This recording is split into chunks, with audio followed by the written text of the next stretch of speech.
So ngayon po is about correction before connection. Amen. Yung nakaraan is about rebuking. Ito po ang ating binabaybay, 2 Timothy 3:16. All scripture is God-breathed and is useful for teaching, rebuking, correcting, and training in righteousness. So ang rebuking po is the way of life. This is the way of life. It is the way of discipline. Amen. Kaya ka pala ni-rebuke dahil mahal ka ng ating kapatiran. The brethren itself, ikaw po ay hindi na relihiyoso. Amen. Alam niyo relihiyoso, makarating lang ng simbahan, walang pakialam sa katabi. Amen. Sabay lumabas. Sabay sumakay ng jeep, hindi nagpapansinan. Sabay sumakay ng tricycle, hindi nagpapansinan. Yung pala, magkapitbahay pa. Magkaaway pala, magkapitbahay. Sabi mo sa katabi, di ba ganyan ka dati? Amen? Pero ngayon, nandito ka na, kapatid, mayroon tayong concern sa bawat isa. Dahil ang ating makapasok sa langit. Amen? Hindi naman yung tinanggap mo si Kristo, panlangit ka na. Hindi, proseso po ang pagpunta ng langit. Bakit? Iba ang kultura ng langit, iba ang kultura ng lupa. Ang nakasanayan mo, kultura ng lupa. Amen? Kaya sasanayin ka rito para ma-adapt mo yung kultura ng langit. Huwag kayong magpapaniwala na pag tinanggap mo si Kristo, panlangit ka na. Amen? Yung verse ng John 1:12, ang sino ba sa kanya magsitanggap, binigyan ng karapatang maging anak ng Diyos. Kapatid, para sa mga Hudyo yun, tayo ay hintil, kalaban tayo ng Diyos. Ang kailangan natin magsuko ng buhay. Amen. Kailangan magsuko tayo ng buhay. So, nagsuko na ba tayo ng buhay? Kung nagsuko ka ng buhay, hindi ka nakaaway ng Diyos, kundi kaibigan ka na ng Diyos. At pag nagiging kaibigan ka ng Diyos, i-align mo yung sarili mo.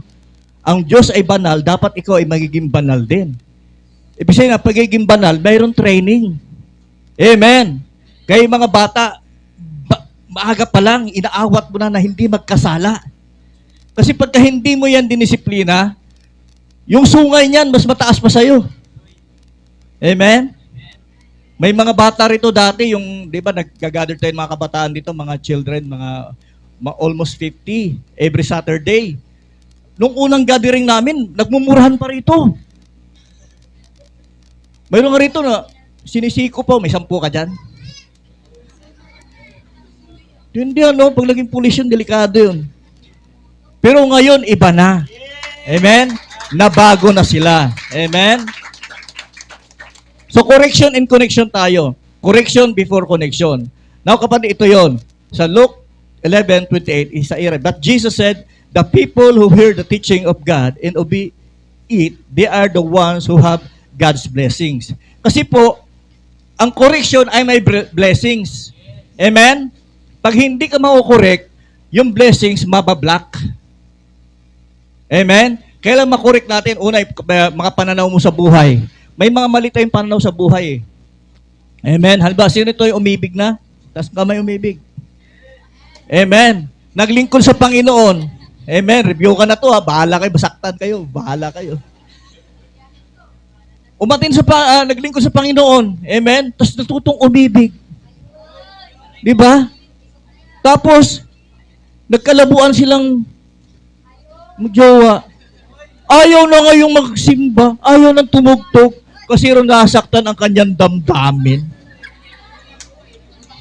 Sabi mo sa katabi mo, what's wrong? Amen? Anong kinalaman sa damdamin mo doon sa paglilingkod mo sa Panginoon? Amen? Ibig sabihin, iniiyakan mo yung tao. Mas mahal mo yung tao kaysa Diyos. Pinagpapalit mo ang lahat para lang sa Kanya. Sabi mo sa katabi mo, sabi mo, what's wrong? Ayan. Kailangan may kunting lambing. Sabi mo, what's wrong, bebe? Ayan. May lambing na yan, ha? May lambing na yan. Amen. May blessings yan. Nabablock yung blessings, eh. Alam niyo ba yung Word of God? Yan yung blessings natin. Pagka isang linggo hindi ka nakapagsimba, ang laki na mawala sa'yo. Sayang yung revelation. Amen? Correction is a blessing. But Jesus said, the people who hear the teaching of God and obey it, there are the ones who have God's blessings. Pag nakinig ka ng Word of God, mayroong blessings. Amen? Pag tinuwid ka ng Word of God, ibig sabihin mayroong blessings sa'yo. Amen? Di ba, Jerry? Oh, ganun yun. Ang rebuking, hindi ako magbanggit ng pangalan. Para lang matuwid ka kasi ang Word of God, lahat tayo ay mayroong pangalan. Sabi ng Isaiah, tinawag ka sa iyong pangalan. Kaya ang rebuke, ang correction, may pangalan. Hindi general. Amen. Huwag kayong maging matampuhin. Ang matampuhin, para lang sa unggoy yan. Hindi ka unggoy. Anak ka ng Diyos. Ang anak ng Diyos, hindi matampuhin palaban sa buhay. Hindi nila yun ang problema, kundi hinaharap. Amen. Hallelujah. Sabi mo sa atin mo, sabi ko na ba, ikaw ang topic eh. 2 Timothy 3:16, all scripture is God's breath. It is used for teaching, rebuking, correcting, and training in righteousness. Amen?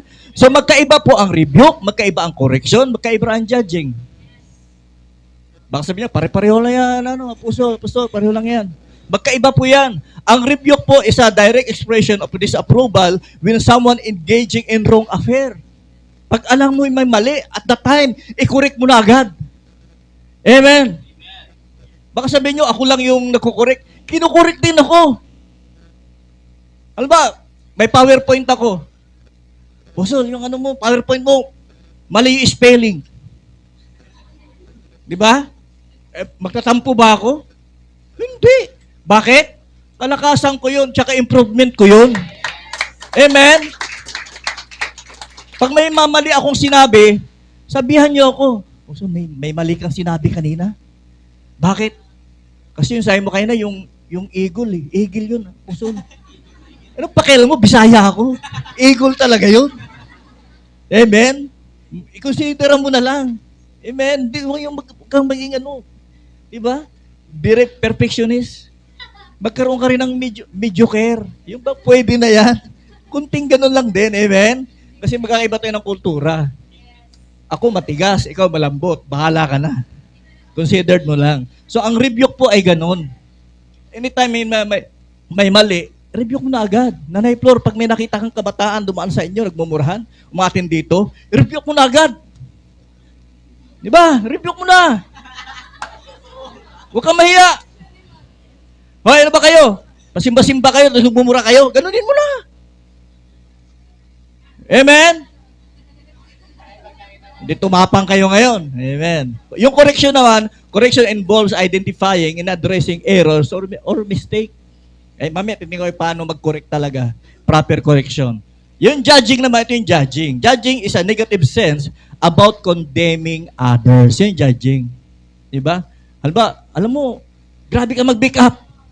Para ka prostitute. Yun, judging yun. Amen?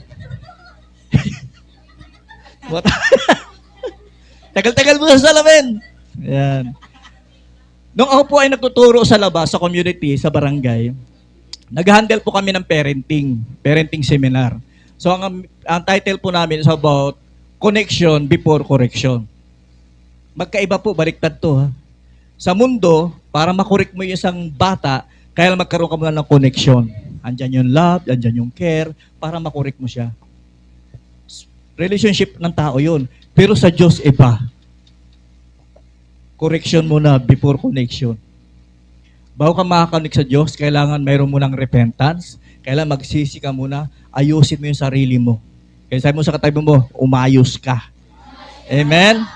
Sa Matthew 4:17, from that time when Jesus began to preach, repent, for the kingdom of heaven has come near. Amen? Now, ang tanong sa atin, gusto nyo bang makorek ngayon para pumasok ang blessings ni Lord? Amen? So, ang magkukorek po, hindi ako. Sino ako para magkorek sa inyo? Ako'y isang makasalanan. Hindi ako perfectong tao. Kahit ang pangalan ko'y perfecto banal. Tapos yung letter S, perfecto S, banal. Ang middle name ko ay Espiritu. Hindi pa rin ako perfecto. Lahat tayo makasalanan. Ang magkukorek po sa atin is the Word of God as a source of correction. Now, bakit ginagamit ang tao? Kasama yun. Amen? Kasi piling tao lang po. Ito yung mga tao na nakaranas ng kabanalan, ng critical point ng buhay nila, binago sila ng Diyos. Tulad si Pablo, na-meet si Jesus. Amen? Tulad ko, Hindi ko man na personal na na-meet si Jesus, pero nakaranas ako ng presensya niya. Dati akong manginginom, tumador, sugarol, lahat naranasan ko na eh. Amen? Lahat ng kasalanan naranasan ko na. Maliban lang sa dalawa. Yung man-rape at pumatay. Pero lahat, nagawa ko na. Oo! Oo! Ibig sabihin na, Apostol, dati, nakapagrelasyon ka sa kapwa lalaki? Kasi hindi mo nabanggit eh. Oo! Niligawan ako ng bading. Lalo pagka, may kasabihan kami, pag wala kang sa bading ko akapit. Ito yung panahon ng kabataan ko.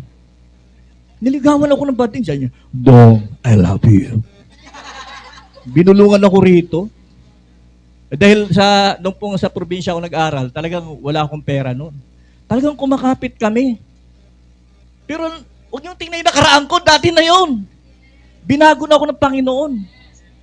Bawat piyesta pupunta ako, nagsusugal ako roon. Ganun ang buhay ko dati. Pero naranasan ko si Lord. Amen. Nung ako'y nagkasakit na talagang grabe, na sinusubuan lang ako ni Ray dati, ng kapatid ko, sabi ko, talagang mamatay na ako. Tapos doon ko lang nabanggit, kung talagang totoong may Diyos, pagalingin mo ako, maglilingkod ako. So pinagaling ako ng Panginoon unti-unti. Tapos naghanap na ako ng simbahan. Ito nga nakakatawa eh. Dahil kahanap ko ng simbahan, lahat ng relihiyon pinasok ko. Iglesia ni Cristo, Saksi ni Jehovah, yung bayaw ko, Mormons. Lahat. Talagang pag may kumatok sa bahay, ay welcome po! Nauhaw ako eh.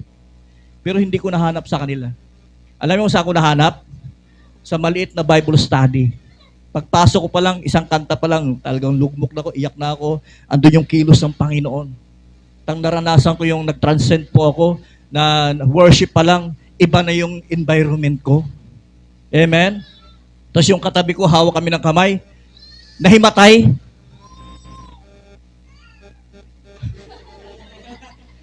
Yan. Nahimatay yung kahawa ko. Sabi, bakit nawala ng malay? Sabi niya kasi si Brother Dong, may lumabas na kuryente sa kanya, ang lakas. Nahimatay. Ganun, doon ako nag-upisa yung ministry ko. Hanggang naging worship team na ako, naging song leader, naging Bible study leader, tapos nag-aral ng Bible school, doon na. Yung tinawag daw ng Panginoon. Kapatid, masakit ang correction. Masakit mag-correct ang Word of God. Amen? Alba, mayroon kang boyfriend na unbeliever? Pag kinuri ka ng Word of God, tatanggalin sa'yo yung unbeliever mong boyfriend. Amen? Tapos ikaw naman, dahil hindi mo maintindihan yung kilos ni Lord, magmamaoy ka. Amen? Tagay rito. Amen? Correction from the Word of God is understood as a means of teaching, rebuking, training believers in righteousness, ultimately leading to a more complete, equipped life for good works. It's not meant to be punitive or punishment, but rather a loving act of guidance and restoration. Yun ang correction. Amen? Yung bang matagal ka nang hindi dumadalo. Amen? Pero there is something deep inside your heart, may bumubulong sa'yo. Anak, hindi mo ba ako namimiss? Magsimba ka naman. Sino nakaranas ng ganon? Na pag lumalayo ka sa Panginoon, hindi kanya pinababayaan. Pag ikay nag-iisa, nangungusap siya sa'yo. Anak, hindi ka ba nasasabik sa akin? Amen. Kasi naranasan ko po yan eh. Talagang maghahanap ako ng simbahan. Naasain ako ng Pampanga, naghanap talaga ako ng simbahan doon. No matter what, kung anong simbahan niya, basta pareho ng pananampalataya, attend ako dyan. Na-hospital yung asawa ko, nanganak doon, naghanap ako ng simbahan para mag-worship sa ating Panginoon. Kasi uhaw eh. Ang totoo nating pagkain is the Word of God. At ang ating kalakasan ay pagsamba sa Kanya. Pag mawala ang pagsamba, mawala ang Word of God, kapatid, talunan ka sa buhay. Kaya kailangan natin ng kalakasan ng ating Panginoon. Amen? All Scripture is God's breath. It is useful. Amen? Kaya ang pangkorek sa atin ay Word of God because it is useful. Now the question is, ito na, how God's correction works. Paano kumikilos ang correction ni Lord sa atin? Are you ready? Number one, through the Holy Spirit. So, ang Holy Spirit, ganun din. Basta't wag mo lang siyang i-disregards. Pag nangusap ang Holy Spirit, panindigan mo na anak ka na ng Diyos. Kasi nagkukonvict sa atin yan. Amen? Yung totoong pinanahanan ng Holy Spirit, mayroong conviction. Nakukonvict ka. Yung minsan nga, nakaaway mo yung magulang mo, pero pag nag-iisa ka na, si mama, sorry ma, nagsusorry ka, that's sa harapan niya, hanapin mo agad mama mo. Ba't naiisip mo yon? Pag nakagawa ka ng kasalanan sa mama mo, tapos later on, naiisip mo, yung kapaguran niya, yung kamay niya, kulubot na, yung mga hita niya, puro varicose vein na, kalalaba, para sa pandamit sa'yo. Tapos na-realize mo, mahal pala ako ni mama. Ma, sorry ma, doon ka pala nagsusorry. Amen? Ang Holy Spirit ganun din, ipare-remind sa'yo na once in your life, mayroong Diyos na nagkataong tao na matay para sa'yo. Amen? Yung dugo na dumanak doon sa krus ng Kalbaryo para malinis ka, ipapaalala sa'yo. Ang tawag conviction. John 16:7 and 8. Nevertheless, I tell you the truth, it is to your advantage that I go away. Sabi nating Panginoon, bago siya umalis, ito ay malaking advantage sa inyo pag ako'y umakyat na. For if I do not go away, the helper will not come to you. Pag hindi ako umalis, hindi bababa ang helper or the Holy Spirit. But if I go, I will send him to you. And when he comes, he will convict the world concerning sin, righteousness, and judgment. Yun ang ginagawa ng Holy Spirit sa atin ngayon. Amen? Mga estudyante, huwag kayong mga ngupya, manchichit. Pakinggan mo Holy Spirit. Amen? Kung ikaw talaga ay nag-review, ipapaalala sa iyo ng Holy Spirit kung ano ni-review mo. Pero kung hindi ka ni-review, may bubulong na iba sa iyo. Buklatin mo na yung notebook mo, wala si ma'am. Mag-google ka na. Mag-chat GPT ka na. Wala si ma'am. Gumaganong ka na. Amen? So, pakinggan natin ang Holy Spirit. Galatians 5:17, sapagkat ang mga pagnanasa ng laman ay laban sa kagustuhan ng Espiritu. Magkalaban kasi yung dalawa na yan.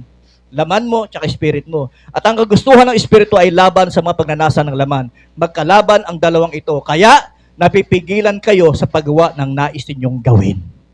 Buti na lang may Holy Spirit. Pag walang Holy Spirit, kapatid, no holds barred yan.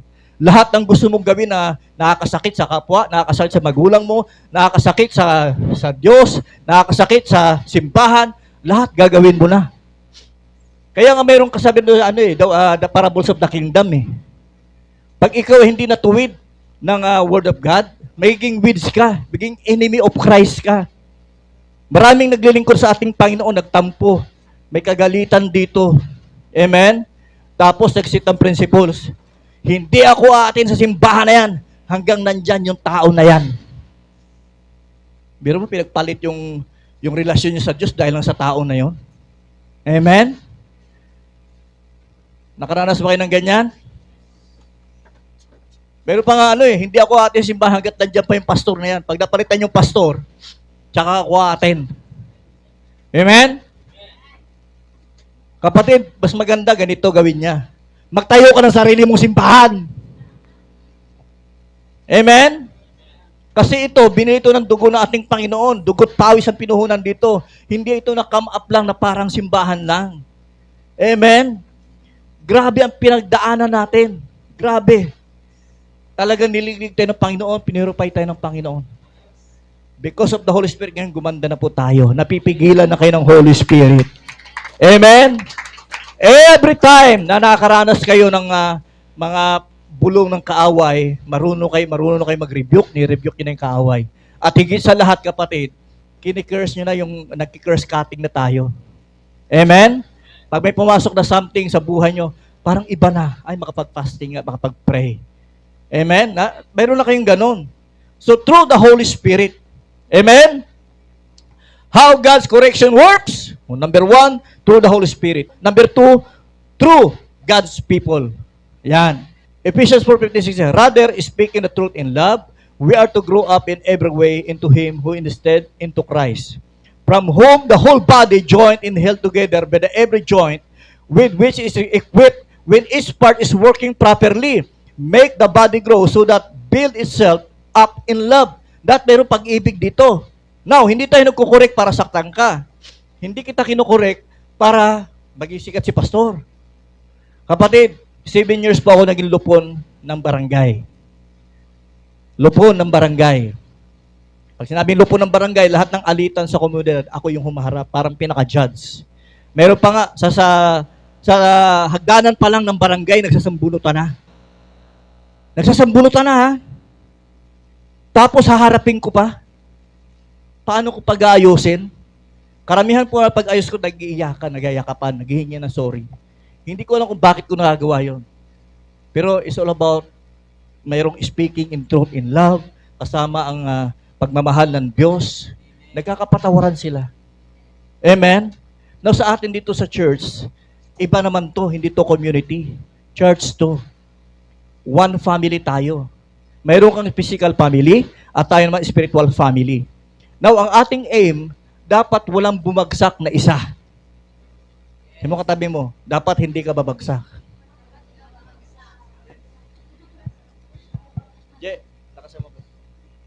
Dapat hindi ka babagsak. Kasi pag bumagsak ka, kaya meron tayong accountability. Kaya nalaman ko lahat, pinakita ko sa iyo, sino ba ang accountability mo? Ang accountability niya iba, ibang pastor ang nilagay. Pastor ng ibang simbahan. Ay, wala ka accountability sa akin? Hindi mo ako tatay sa spiritual? Tapos pag may problema ka, amen, atin ka ng simbahan, hindi ka nakikinig ng sermon ko, tulog ka pa, amen. Pag may problema ka, ako naman hindi mo patutulogin, tawag ka ng tawag. Amen?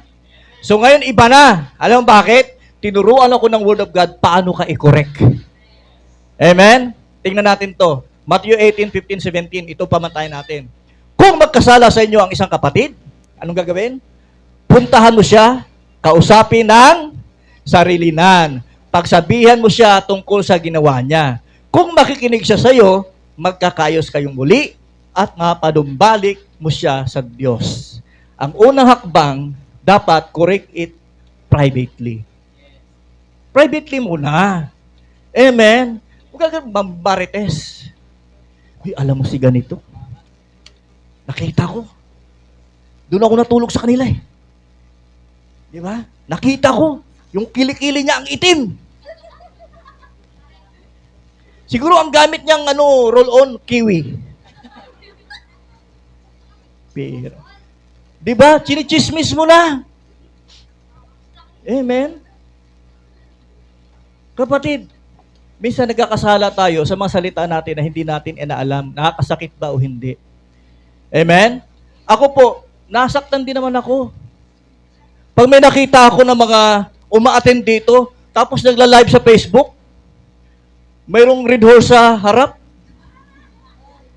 tapos kumakanta ng di ba? Mga worldly song. Akala nyo hindi nasaktan yung pastor nyo?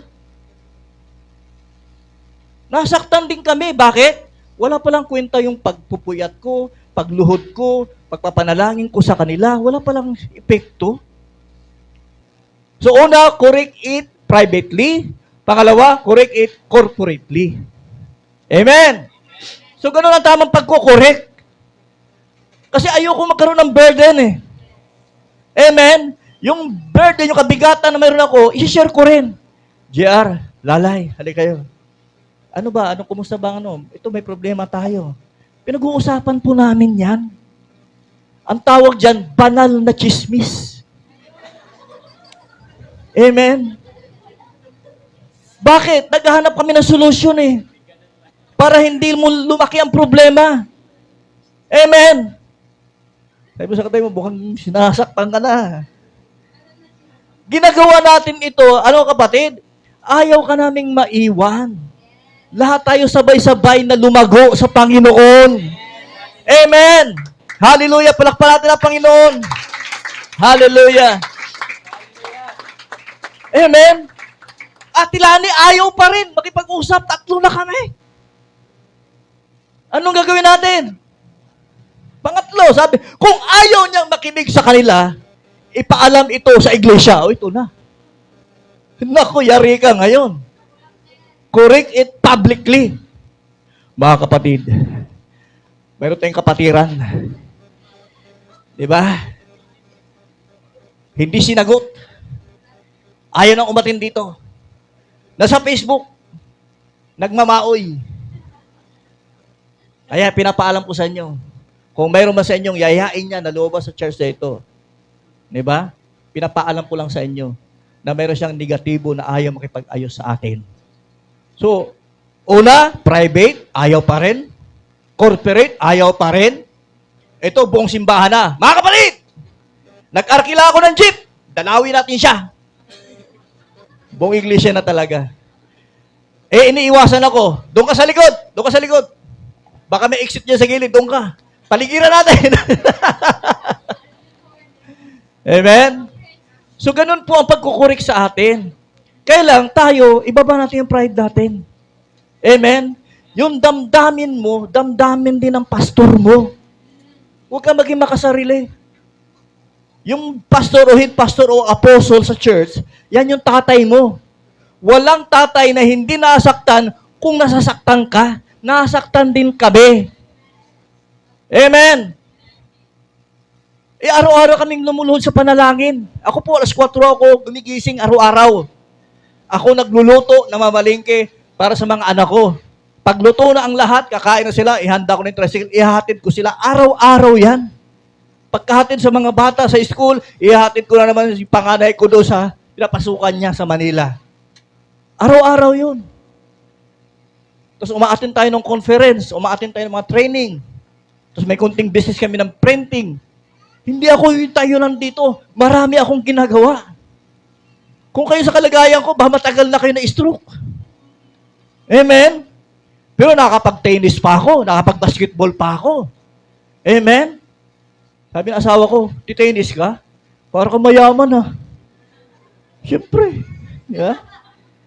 Amen? Kapatid, panahon na para tayo ay hindi na bata. Lumago na tayo. Sabi ko nga sa mga worship team, Apostle, pwede bang sa worship team mayroong relasyon? Sa totoo niyan, bawal talaga eh. Pero kung kaya mong i-handle, dahil malago ka na, matured ka na, you're old enough to handle such relationship, sige, papayagan kita. Pero, pag nagkaroon kayo ng problema, huwag mong idamay ang ministry. Malalagot ka sa akin. Pinapayagan ko. Oh, may nangyaring mga di kanais-nais. O yun, ang ginawa ko, privately. Privately pa lang, naayos na. Amen? So, hindi ko na, babanggitin ko na. Kasi, na-overcome na nila eh. Si Allen. Na-overcome niya. Nagkamali sila. Hindi sila lumayo. Hindi siya naglayas. Pero ang naiisip nila, si Chuchay, naisip ni Chuchay, ano kung bata ka, ba't ka pa nabuo? Ganon. Diba? Diba, ganon ang nila. Palaglag ko na lang ito. Ang dami lang iniisip. In-advisean ko, privately. Chay, anong gawin natin? Apostle. Sige. Ganito gawin natin. Plan A tayo, plan B. Pag nagbigay ka ng mga ng advice, kailan hindi isa? Kailan 4 para meron siyang option. Meron kang plan B, plan A, plan B, plan C, plan D. Lahat yun. Pag pumalpak siya rito, meron kang plan B. Ganun po ako pag nagbigay ng advice. Amen? Kinausap ko si Allen. Ano, Allen? Papakasalan ko? Opo, Apostol, papakasalan ko yan. Kailan? Bukas, Apostol. Kailan? Wala pa akong pera. Ginawa namin ng paraan. Amen? Anong resulta? Ang grande yung kasal. Magkano nagastos si Allen? 4,000 lang. May lechon pa. Bakit? Dumalo yung blessings ni Lord na unlock. Amen? Pag ikaw ay magpapakorek sa ating Panginoon, ma-unlock ang blessing sa'yo, dadaloy ang blessing sa'yo. Kaya huwag kang maglalayo. Sabi mo sa katabi mo, huwag kang maglalayo. Sabi rito, kung ayaw niya makinig sa kanila, ipaalam ito sa iglesia. At kung pati iglesia ay ayaw niyang makinig, ano ang dapat gawin? Ituring ninyo siya bilang isang taong hindi kumikilala sa Diyos o isang maniningil ng buwis. Kasi ang maniningil ng buwis sa panahon na yon, tingin nila makasalanan. Pagka ganyan, ayaw privately, ayaw corporately, ayaw sa church, Amen? Anong gagawin natin? Let go and let God. Bahala ka na sa buhay mo. Bahala na ang Diyos sa'yo. Ayaw talaga eh. Amen? Anong gagawin mo? Panghinayangan ka namin? Hindi kami manghinayang sa'yo. Dahil ginawa na namin ang lahat. Amen? So, papaubaya ko na sa Diyos. Ang Diyos pa nagdisiplina, grabe. Dadaan ka muna sa matinding trahedya at kalabidad bago mo realize, tama pala si Lord. Amen? So, nakadalawa na tayo. Last, how God correction works through Holy Spirit, through God's people. Ito pinapatindi. Pag ayaw mo sa dalawa na yan, si Lord ang kikilos para sa iyo. Through life circumstances. Amen. Ito'y masakit. Bibigyan ka ni Lord ng matinding sakit. Amen. Para ma-realize mo. Meron ako kakilala dati, kapatid. Namatay po ito. Panahon po ng rise up dati ni Reggie Santiago. Kahit saan may rise up kami. Doon meron ako kasama sa church, sa JOL malaki. Si Baluloy. Drummer po yun. Nagda-drum, tapos tumatagay sa labas. Mabuburn again na 1 buwan. Magbabackslide na 1 buwan. Tapos babalik na naman sa church. Dadrum na naman. Dadrums na naman. Pagkaroon 1 buwan, manginginom na naman. Makikita mo sa kanto, parang tambutso yung bibig. Umatin ang rise up. Umatin. Nagkaroon ng altar call. Nagsuko ng buhay kasi galing sa backslide. Tapos umatin. Nagsuko ng buhay. Natumba. Nung natumba, wala nang hininga, patay. Alam mo bakit? Kaya kinuha ni Lord. Pag binuhay pa ni Lord, baka mag-backslide uli eh. Nagsuko ka ng buhay, dito ka na. Hindi ka na mag-backslide. Ganun ang mangyayari sa'yo. Sabi mo, kapatid, alam mo na. Kapatid, ganun si Lord magdisiplina. Kasi ang gusto ni Lord, sabi ni Lord, sa aking kamay, walang makakaagaw. Hindi ka maagaw ng kaaway. Hindi ka mamatay na lasinggero. Hindi ka mamatay sa drug addict. Mamatay ka sa aking kamay. Ano man mangyari sa'yo, magkasama tayo habang buhay. You and me will be for eternity. Yun ang gusto ng Diyos. Kaya minsan tayo iniiwas tayo ng Panginoon sa mga bagay na hindi talaga kaaya-aya. At tayo nasaktan naman tayo. Mayroong inaalis sa atin Panginoon. Amen. God may also use difficulties, a difficult situation or trials to teach believer valuable lesson and reveal areas where they need to grow para sila ay lumago. Amen. Romans 8:28, pinakapaborito ng verse. And we know that for those who love God, all things work together for good, for those who are called according to His purpose. Ginagamit ni Lord ang mga circumstances and trials para makita mo yung purpose mo. Ano ba talaga purpose mo sa buhay? Tapikin mo yung katabi mo, ano ba purpose mo sa buhay? Amen? Kung ang purpose mo sa buhay, maglingkod sa Panginoon, amen? Maglingkod, magpa-training ka. Hindi nagpaparinig ka. Dapat nagpipreach na ako eh. Pwede mag-preach ka. Wala mo na ikalam sa'yo, mag-preach ka. Umpisahan mo sa street evangelism, mag-preach ka ron. Kikita ka pa. Dala ka ng bag. Mga kaibigan, mahal kayo ng Diyos. Umpisahan mo ron. Gusto mo pala mag-preach eh. May training yan. Nag-aral po ako ng Bible School. 2008, graduate ako. Kasama po yung tatay ko noon sa graduation, sa Jade Valley. Doon ang graduation namin. Doon ako na-ordain. After ko mag-graduate ng Bible School, hindi pa ako nagpipreach. Inabot pa ako ng 3 years para mag-preach. At unang preaching ko sa simbahan, sabi ni Pastora Gerly, Brother Dong, ikaw mag-preach ha. Titingnan namin kung kaya mo na. Kinakabahan ako. Hindi ako makatulog ng gabing yun. Nanay Linda, alam mo yung aligaga ka? Naku, ako na mag-preach. Tapos hindi pa umaroon ng PowerPoint dati. Yung yellow paper pa lang. Yellow paper pa lang gamit ko noon. Ginaganon ko. Sa second page po tayo. Gumaganon ako. Ang una kong punto, gumaganon pa ako. Ang uno kong punto sa umagang ito. Gumaganon pa ako dati. Di ba? Talagang grabe, nanginginig ako. Amen, hindi ko alam kung anong gagawin ko, hindi ko alam kung saan magsisimula. Ito na matindi, hindi ko alam kung paano matapos. Paano ko kayo tapusin to? Kasi ang dami kong naiisip eh. Unang preaching ko, inabot ako ng 1 oras mahigit. Kabado ako. Then after ng closing prayer, luwapit sa akin si Pastor Gerald. Binigyan ako ng envelope. May love gift pala pang nag-preach ka. Una kong love gift, alam nyo magkano?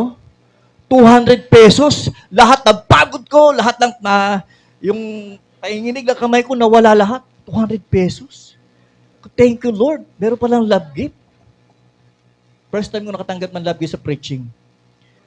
What if ganito, kapatid? Ikaw na yung maisalang. Kasi yan ang purpose mo eh. Kasi dito, hindi ba sabang magpipreach ka? Kailan may proseso, ano ba natapos mo? Nag-training ka ba? Anong tapos sa training mo? Kasi ang training po, mayroong training ng hermeneutics. Ang hermeneutics, yung kunting word lang na, halimbawa, itong purpose, yan. Gawin ko lang purposeful. Iba na ang meaning niyan. Tapos magpipreach ka? Ay, gagayad ba ng Holy Spirit eh. Amen? Ganun lang ng iba. Yung iba nga, ayoko mag-Bible schools kasi mayroon namang Holy Spirit. Mali po yun. Ang Holy Spirit, gumagabay sa'yo, depende kung ano yung pinag-aralan mo. Amen? May Holy Spirit ka nga. Kailang wala naman sa Word of God yung sinasabi mo. Wala rin. It will blow up. Sasabog ka, may kulto ka. Amen? So lahat po nangyayari sa buhay natin para pigain yung purpose lumabas sa'yo. Amen? Kaya, sabi rito sa James 1:4, "Dear brothers and sisters, when troubles of many kind comes your way, consider it opportunity to great joy." Tingnan nyo ha, pag may problema ka sa puso, problema sa isip, kahit sa Word of God, tinatamad ka para ka inantok. Wala kang ka-joy-joy. Amen? Sabi mo, katabi mo kung may joy, tingnan mo yung mukha. Inaantok. Hindi ka lumabas. Wala ka palang gana sa Word of God, pasok-pasok ka rito. Amen? Kung may problema ka, bigay mo sa Diyos. At magsaya ka dahil yung problema mo, may katugunan na yan. Yun ang pananampalataya. Hindi pa pasok ka rito, may problema ka. Paglabas mo, malungkot ka pa rin. Wala ka pananampalataya. Dear brothers and sisters, when troubles of any kind come your way, consider it opportunity for a great joy. Amen! Sabi mo katabi mo, tinawaan ka na ba? Amen? Correction to eh. Ano pipigilan ko? Yun talagang Word of God. Amen. For you know that when your faith is tested, ito na, your endurance has chance to grow. So let it grow. Let it grow, let it grow, let it grow. Amen. Ano ba yan? Let it flow? Ha? Let it go. Ito naman, let it grow. Amen? For when your endurance is fully developed, you will be perfect and complete, needing nothing. Wala ka nang hahanapin pa. Dahil ikaw ay malago na. Amen? Ganun po ang Word of God. Dalahin ko, may naintindihan kayo. Pag nag-correct tayo, kailangan dumaan sa 3 proseso. Pag ayaw talaga, let go and let God. Amen? Bahala na si Lord sa'yo. Wala na tayong relasyon. Kasi once pumasok ka rito, at ako'y tinuring mong apostle, may relationship tayo. Ako'y maging tatay mo. Lahat ng pangailangan mo, lahat ng problema mo, problema ko na rin. Amen? Apostle, may problema ako. Wala akong trabaho. O, punta tayo. Lalapitan ko lahat. Maging presidente, lalapitan ko, magkaroon ko lang ng trabaho. Amen? Apostle, wala akong pera. Wala kang pera? Akong bahala. Oh, si JJ, walang pera. Oh, tag-500 tayo. Sino may 500? Oh, di ba? Gagawa tayo ng paraan. Amen? O, Apostle, meron po akong maintenance sa cancer. Yung nanay ko may cancer po, ito po yung maintenance. Inaabot po ng 10,000 isang buwan. Akin na resita. Panghihingi ko ng gamot yung mama mo. Amen? Makakahingi naman tayo eh. Yung kaibigan nating pinakamalaki mag-supply ng gamot sa buong Pilipinas, kaibigan natin. Oh, Apostle Barn, alam mo na, yan. Kakausapin lang natin yan. Yun ang ginagawa ng apostle, bridging the gap. Kung ano yung kulang mo, maghahanap ako. Hindi tayo rito para magpayaman. Nandito tayo para magtulungan, para sabay-sabay tayong lumago sa ating Panginoon. Amen? Hallelujah! How God's correction works? Through Holy Spirit, through God's people, and through life circumstances. Bakit natin ginagawa to? Ito po ang ating aim. Our goal is to become mature in every decision and every situation. Mag-mature ka na sa decision, mag-mature ka na in every situation. Walang magagawa ang tampo-tampo. Dalawang tao lang ang ayaw tumanggap ng koreksyon. Ilan? Sino kaya yon? Isang mayabang, isang matampuhin. Yang dalawa na yan, ayaw ng koreksyon. Amen? Nandito ka sa dalawa? Ha? Wala po rito. Nasa ibang simbahan yun. Wala. Wala nga amin. Diyan ang dalawang tao na ayaw tumanggap ng koreksyon. Isang mayabang, isang matampuhin. Amen. Hallelujah. What if, kapatid, dumaan ka sa isang madilim na yugto ng buhay mo? Palaban o iyakin? Ayaw mo magpakorek eh. Pag ayaw mong pakorek, isisipirit mo yung sarili mo. Tapos, kakaawaan mo yung sarili mo. Ayaw mong pakorek. Amen? Kasi iyak-iyak ka. Sasakit ang ulo. Hindi alam kung anong gagawin. Hindi makatulog. Tagyawat sa ilong, dumadami. Di ba? Ang dami mo nang naiisip. Para na ako nababaliw. Kahit sino-sino na nakikita ko. Amen? Ganun yung tao. Pagka ina-isolate yung sarili niya, ayaw magpakorek sa pastor o sa kapatiran niya. Ganun. Parang nababaliw. Kahit sino-sino nakikita. Nakikita niya si Iba na Alawi, nakikita niya na. Amen? Nakikita niya si Satanas. Ang dami niya na nakikita. Ayaw magpakorek eh. Amen? Ayaw mo sa katay mo, ganun ka ba? Amen? Tapos yun, iiyak-iyak na. Yan, ayan na. Iyak-iyak na. Kapatid, ang correction po is a blessings. Bakit? Pag ikaw ay nalabanan mo, nalampasan mo lahat ng problema mo, palabang ka, tinatayuan mo ang problema mo, sinasabi mo, problema ka lang, mas malaki ang Diyos ko. Amen? Kapatid, alam mo kung ano mangyayari sa'yo? Magiging warrior ka. Ayan ka, hindi ka ito. Amen? Pag may problema, nanggigigil, problema ka lang. Malaki ang Diyos ko. Amen? Wala kaming pera. Wala kaming masahe. Kapatid, naibigay nga yung kanyang buktong anak, ang saing mo lang, wala. Warrior ka. Kunin mo sa langit. Panginoon, pa-withdraw. I have my bank in heaven. Panginoon, pa-withdraw. I believe. Makakabili ako ng isang sakong bigas sa hapong ito. Lakasan mo yung faith mo. Stir up mo. Amen. Hallelujah. Kailangan mayroong mangyari sa'yo. Pag nagpakuri ka, ang laki ng mangyayari sa'yo. From warrior, magiging warrior ka. From quitter, magiging fighter ka. Amen. From defeat to victor, yan ang mangyayari sa'yo. Amen. Now, ang correction po, mayroon tamang response. Pag ikaw mag-response ka ng tama. Ang unang tamang response ay dapat mayroong humility. Magpakumbaba ka, kapatid. Magpakumbaba ka. Don't act as a rebellious child. Kung mayroon kang talento, pag-usapan natin, ilalagay kita sa tamang ministry. Puso, may talent po ako eh. Baka pwede magamit sa simbahan. Ano ba talent mo? Tumutulay po ako sa alambre habang bubuga ng apoy. Ay, gagamitin natin sa evangelism yan. Amen? Sabihin mo lang kung anong gusto mo. Hindi magpaparinig ka sa iba. May narinig pa nga ako, alam mo yung pastor dyan, mas magaling ako mag-preach dyan. Pag sinabi mo sa kanya, hindi mo sabihin sa akin. Palitan tayo. Next week, ikaw naman. Mas magaling ka pala sa akin. Amen? Gusto mo, ikaw na mag-preach dyan. Kaya every month, yung bayar nito, ikaw rin magbayad. Meron na dati, meron ditong umalis dito eh. Magaling daw siya. Kung ako pala humawak sa church na yan, siguro malaki na yung simbahan na yan. Di ko humawak. 9,000 lang monthly rito eh. Tapos ang offering dito every month, bisa nga, mayroon kami offering 200 pesos lang eh. Sa isang linggo. Minsan wala pa 1,000 ang offering sa isang buwan. Saan binabayan 9,000? O ikaw na humawak. Ganun ba? Pati yung children's ministry, ikaw na rin humawak.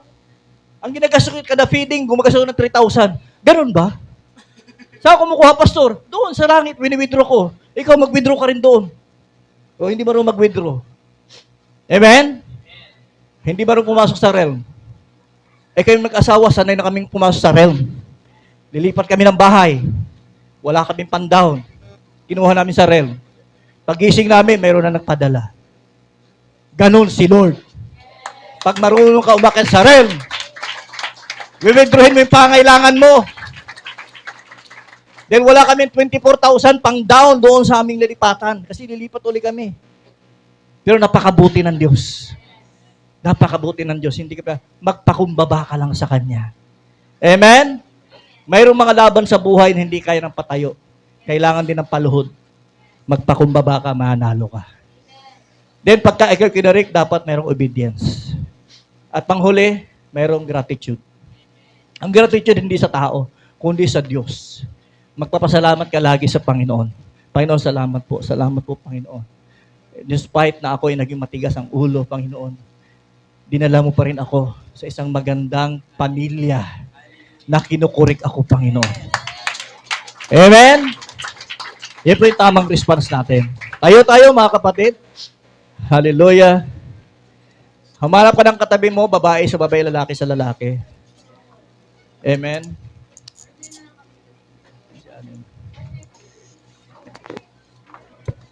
Sabihin mo sa kanya to, nang gigigil, yakapin mo yan. Sabihin mo, I am a child of God. I am willingly to accept God's divine correction. Okay, sabihin mo, mag-usap kayong dalawa sa kanya, panggigilan mo.